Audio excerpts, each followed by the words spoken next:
So another person who has had a look or has had some experience of the incredible tolerance and open-mindedness of Professor Joanna Kidman, who is heading up what I'm calling Jacinda Ardern's Ministry of Truth, announced on Friday before a long weekend, maybe because they're embarrassed at the woke rubbish that it represents. But one person who has looked at Joanna Kidman, particularly in regard to her tolerance of diversity of thought in academia, is excellent New Zealand columnist and long-time writer and a contributor occasionally to the platform, Karl du Fresne. And Karl joins us on the line now. Karl, welcome to the program. Good to have you with us. Where are you coming to us from? The Wairarapa? Yes, I'm coming to you from my snug little home office in Masterton. And very cosy it looks too, for those who cannot see it. It is very cosy.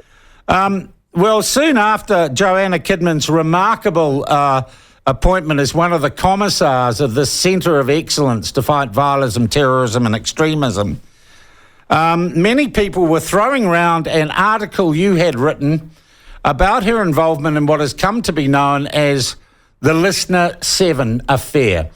And firstly, for those who missed it, Karl, could you walk us through the fundamentals of the Listener 7 brouhaha?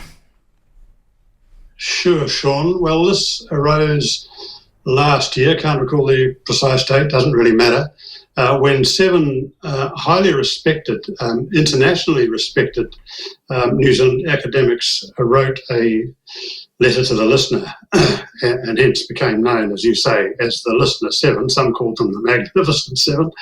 And in this letter, they challenged the notion that Mataranga Māori should be given equal status in schools and educational institutions with what you might call hard science. They weren't, it should be stressed, they weren't rubbishing Mataranga Māori. They were just saying that traditional Māori knowledge was not the same as science. Now, for this, they were made victims of, I think, one of the most concerted and disgraceful gang-ups that I can ever recall. More than 2,000 of their fellow academics, rather than expressing solidarity by asserting those academics' right to say what they thought, quite on the contrary, tried hard to shut them down, all signed a petition howling them down. And in the meantime, a lot of things were going on around the fringes of that controversy. And one of the most distasteful of those was a tweet by the aforementioned Victoria University Joanna Kidman, who I don't think I'd ever heard of previously, in which she referred to those listener letter writers and asked, quote, "Where do these shuffling zombies come from? Is it something in the water?" Unquote. And this was accompanied by a video clip from a zombie movie. Now,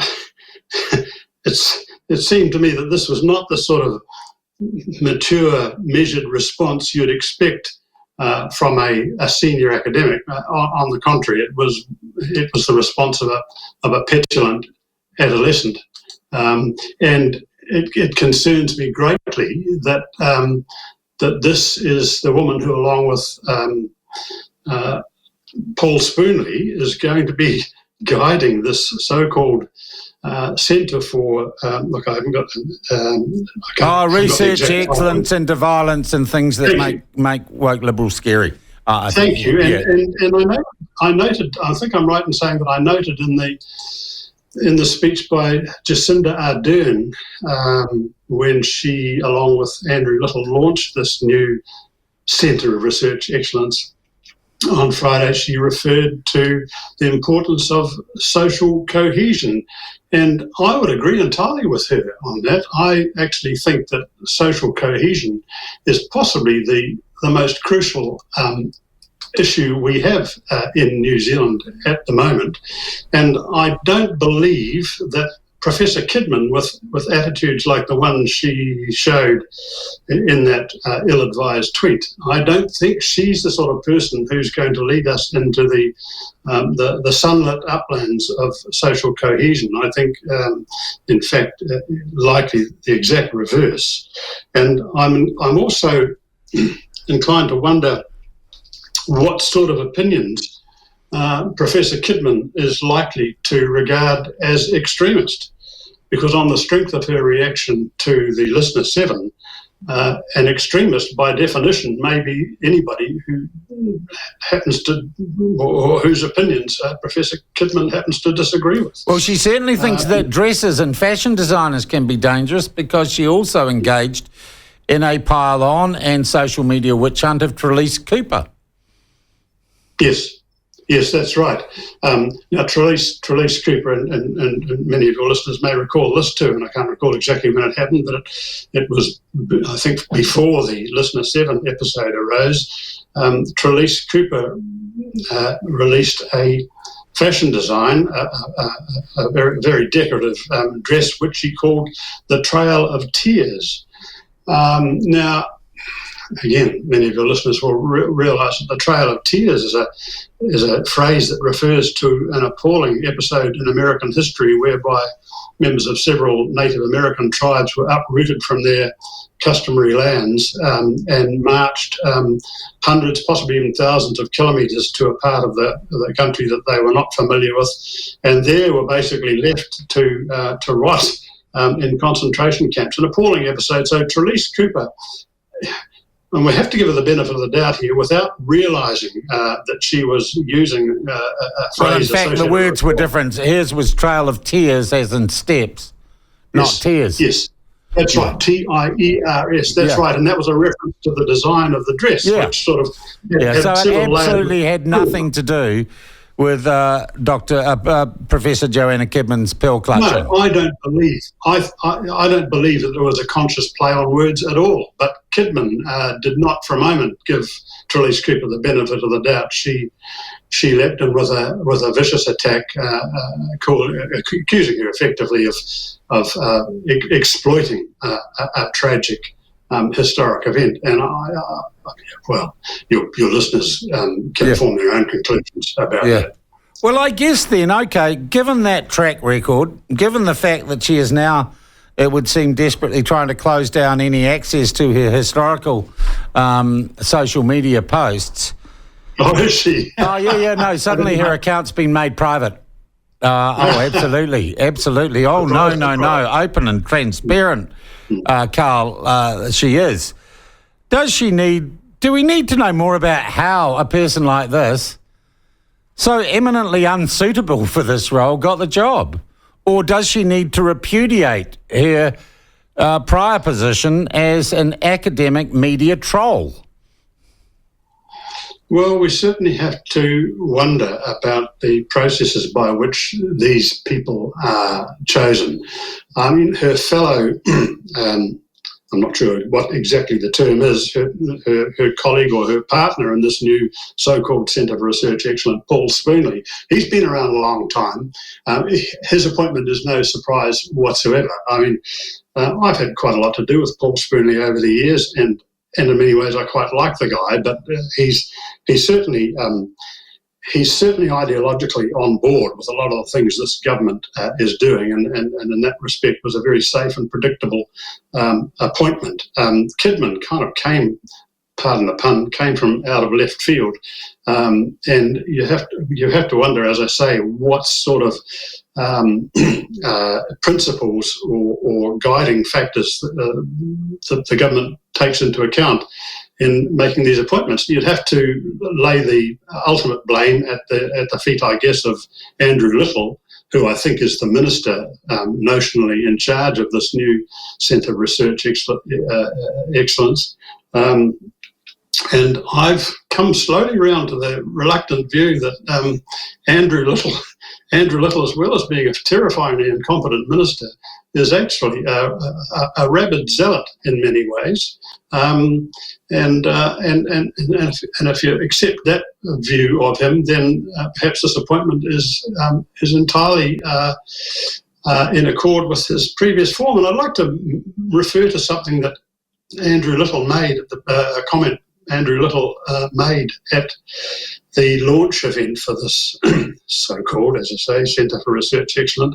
He said, Ministry of Truth. Ministry of Truth is our working title. Ministry of Truth. Okay, we'll go with your term, Sean. Anyway, I'm quoting from a New Zealand Herald report here. He, that is Andrew Little, said recent events such as the Wellington convoy occupation showed extremism and disinformation could take on nuanced forms. And then direct quote, there's always the challenges of dealing with those who are, frankly, blow-asses and blowing off and let their stupidity speak for itself. I've not heard of that term, blow-asses, before, but it's quite a good one. Well, I would have thought a blow-ass, on the strength of her activity on Twitter last year, is exactly what Joanna Kidman is. And I have to ask, is this the sort of person we want supposedly, as I say, guiding us into the sunlit uplands of social cohesion? Are you calling Professor Joanna Kidman a blow-ass, Karl? Well, yes, if I can borrow his term, and I'd go further and say that she's a bigot. And I use that term in line with its classical definition of a bigot as being someone who's highly intolerant of any contrary views. And on the strength of what we've seen from Professor Kidman, I would say that's exactly what she is. She's one of many leftist bigots, woke bigots who have come to the surface over the last few years. And to use an expression that David Longy is credited with originating, I would say that putting Professor Kidman in charge of this new Centre for Research Excellence is like getting a panel beater to design an intersection. Absolutely. It's like putting Jimmy Savile in charge of a kids' school, isn't it? All right. That's a bit distasteful, Sean. Well, I think much of the Ministry of Truth and much of the story surrounding this is distasteful and disturbing, to be honest, Karl. How on earth then, what do you think she was appointed without the government knowing what she was like, or in full knowledge that they knew what she was like? No. I give them credit for knowing exactly what they were doing and who they were appointing.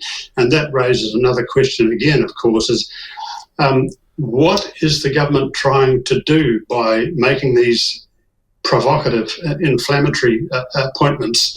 Are they totally tone deaf? I mean, I talk about the need for social cohesion. We have a country that is probably more divided than at any time in my memory, and I'm getting on. The last thing we need is people further stoking division, but I think that's what Kidman's appointment is likely to do. I would also make the point that one of the factors that drives a lot of extremists is the notion that they are outsiders, that they are shut out by a woke elite, and this is the justification they often use for striking back. And I would say that this government is playing right into their hands. So coming back to that question of why the government would make an appointment like this, either they are completely tone deaf and not acknowledging the way the thinking of the country is changing, or they realise they only have a limited amount of time left in their current term. They are likely to be, taking the way the polls are going at the moment, they are likely to be turfed out of office next year, and you might conclude that they are determined to do as much damage as possible in the meantime. In fact, you might even argue that they want to do so much damage that it becomes irreparable by the time a new government comes into power next year, which I think is increasingly likely. Okay, so then I guess we've got to go to those who would be in government and say, will you commit to removing Joanna Kidman and Paul Spoonley from this position and indeed disbanding this ridiculous idea? Oh, I agree with you entirely, but good luck with that. Good luck with getting the National Party to commit to anything of any substance. I don't think that Christopher Luxon has committed himself to anything other than a sort of wishy-washy promise to reduce taxes, which is what we expect from all national leaders. Oh, no, they're going to repeal Three Waters. They are going to repeal Three Waters. That's we will give them credit for that, but otherwise I get the impression from Christopher Luxon with every passing day that he is bending over backwards to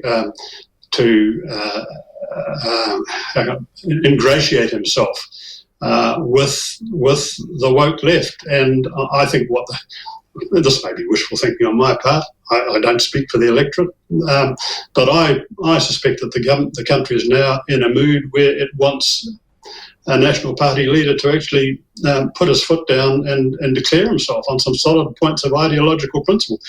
Tell us what the National Party actually stands for, because I wouldn't have any hope at all that they will reverse the historical pattern. If you look back over the last several decades, is that Labor governments have come in.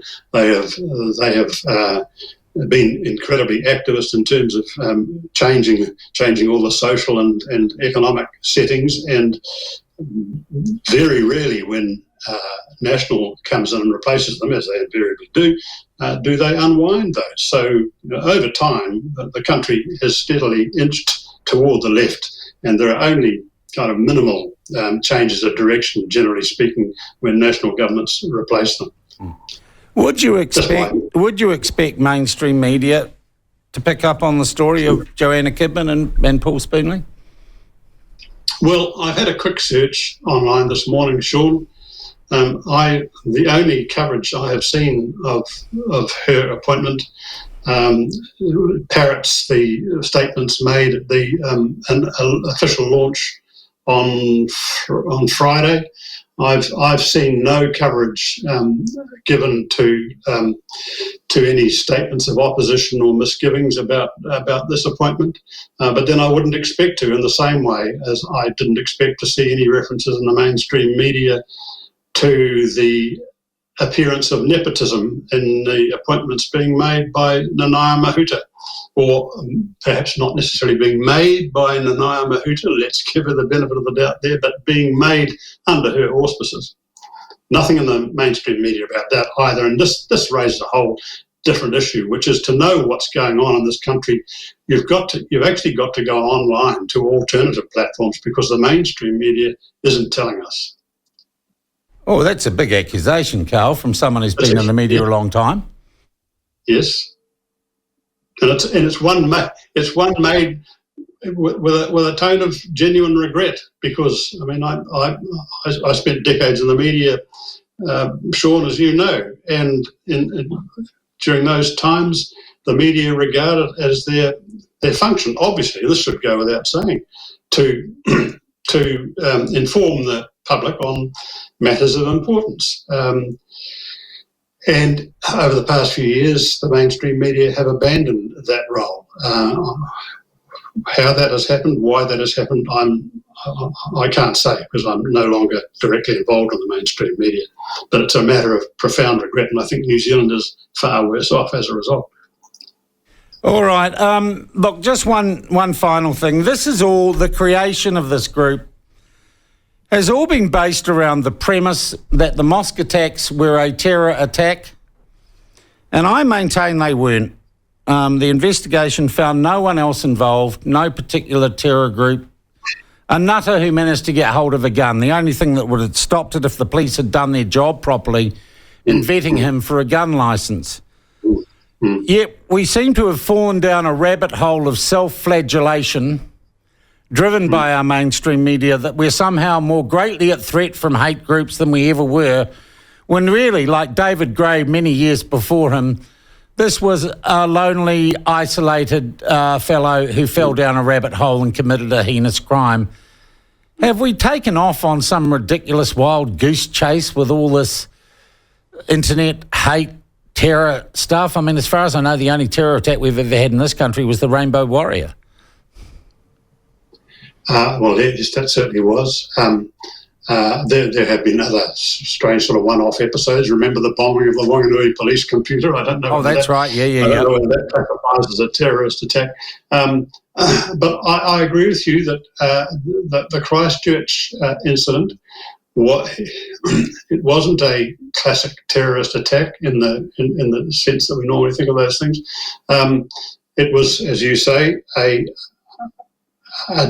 was going to say deranged. He may have, in fact, have been totally sane in a clinical sense, but it was a person acting in isolation. And as you say, the one point at which his crime could have been headed off was when he underwent police vetting, and the police let us down terribly. But you're quite right, that awful event, and I don't think there's anybody in New Zealand who would disagree. No sane person in New Zealand would disagree that it was an awful event. But that awful event is now being used as justification for all manner of legislative changes, policy changes, inquiries, new commissions, the possibility of hate speech. I don't believe that there's any proof that the absence of hate speech laws played any part in what happened in Christchurch. There is nothing to show that if we'd had tighter so-called hate speech laws, it wouldn't have happened. That's one of many myths that's been sold to us. And I'm pleased to see that the government has obviously now got itself in a terrible mess over hate speech laws. Seem to be incapable of working out how new hate speech laws could be introduced and imposed without interfering in very fundamental ways with our right of freedom of expression. All right. Do you think Joanna Kidman should be removed from her position? Well, yes, I do. Well, she should never have been appointed in the first place. Something as sensitive as that, you'd be looking to appoint somebody who is able to bring a measured, mature approach.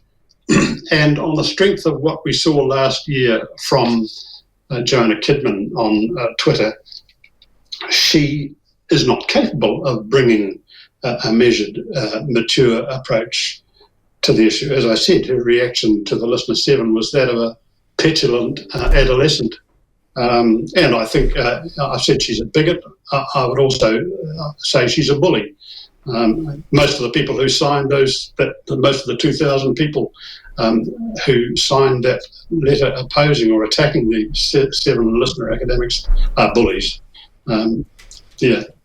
Hey, Karl, I thank you very much for your honesty and for telling it the way you see it. I thank you also for the excellent columns you've been allowing us to republish on the platform. They are widely read and greatly appreciated. I will let you get on with the rest of your day, and thank you for your time this morning.